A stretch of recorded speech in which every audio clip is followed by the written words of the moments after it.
Manitowok ice machine. You've probably gotten the memo from most of my videos. I'm not a big fan of all the technology and the over-intelligentizing of equipment, but there are times when it is very useful. So, we got no ice. And high pressure cutout active for 53 minutes. I'm gonna kill this and get rid of the light and then we'll go again. But the ladder, it's all right, so we're not running. This is real hot. We can feel the heat coming off the coil, so I'm feeling like this should be running. Fan is not locked up. So I'm thinking a bad fan cycle or the bypass valve, but we'll open her up and see what we can see. Okay, so I'm here on the roof with the condenser. You can see it's running now. It looks like it's spinning slow, but I promise it's blazing. Just the frame rate's funny. So to find the problem was really a little challenging. I've talked about it before because of the ghost voltage. We had a switch in place, which we pulled. Right, so we had a switch in place with both legs of power at the bottom and then measuring the power out the top.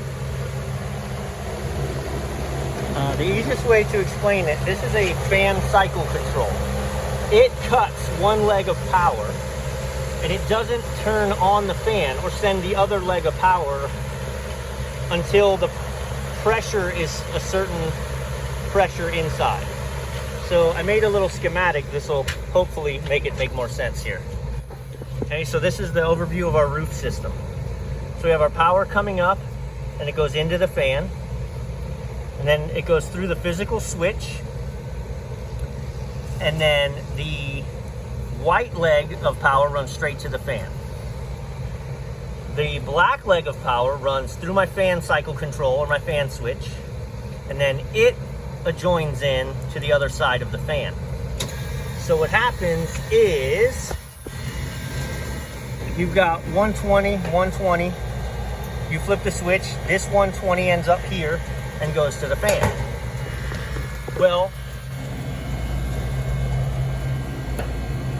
we were actually taking voltage here.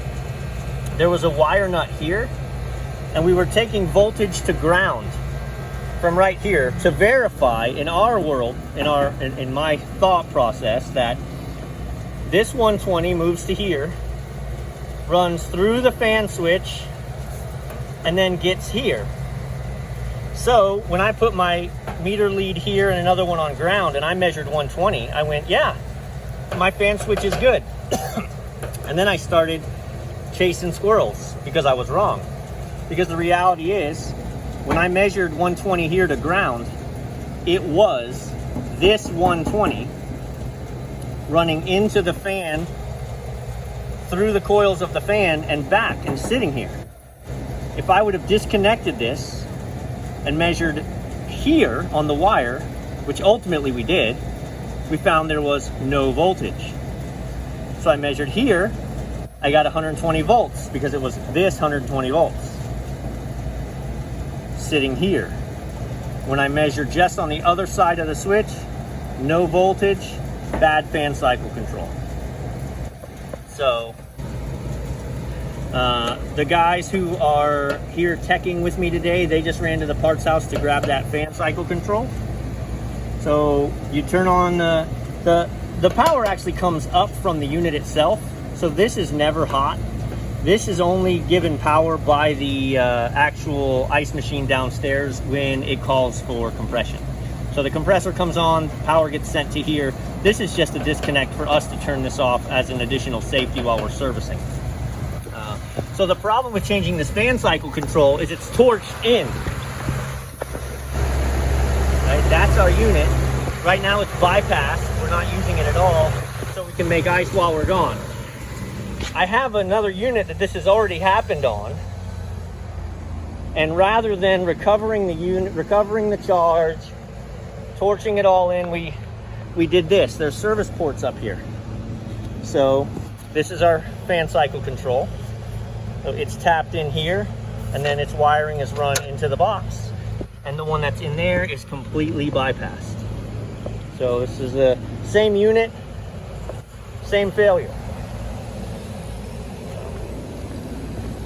So yeah, a little tricky only because from an electrician's perspective, my brain wasn't thinking to catch. When we, again, from here to ground, 120 volts, from here to ground, 120 volts.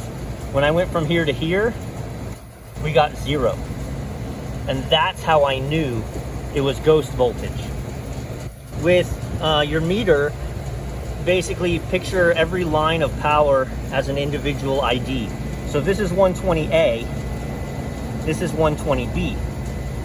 When you read these, you get 208, because 120A plus 120B is 2 different legs of 120. That's gonna make 208.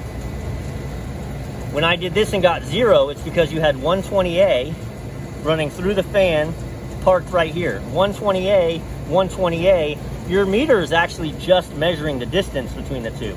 So 120A and 120A is 0. So you're gonna get 0 volts. God help you if you touch that thing, because you're the ground. So you'll find out real quick what ghost voltage is like. So yeah, that's the setup. These guys will get back, wire this up. We will be back in business. Okay, with our fan running upstairs, I looked it up and I was wrong that these are backwards, that's all. So T2 is the output temperature leaving to go upstairs, and T1 is the liquid line temperature. So right, we're putting out 140-degree Freon, and then it runs through the unit upstairs and gets cooled to 97 and comes back down. And this unit knows that that distance means the fan's running and we're good. And then the other ones are evaporator in, evaporator out. But so yeah, that's where the technology helps. Right? He just sent me a picture of this yesterday. It said 130, 130, and I was able to tell him for sure, well, your fan's not running up top. I have a previous video where I think this was 400. You know, we opened it up and it said, hey, I'm 410 degrees. We're like, okay, well, and that was a bad probe. So this isn't a bad probe. This was just a dead fan. So there you go. Said they're putting the new fan cycle control on the roof momentarily. So that's actually why I was down here to shut this down. I'm gonna kill the breaker as well, so one of them can't come in here and turn it on. Give us a zap upstairs, and then this will be a wrap.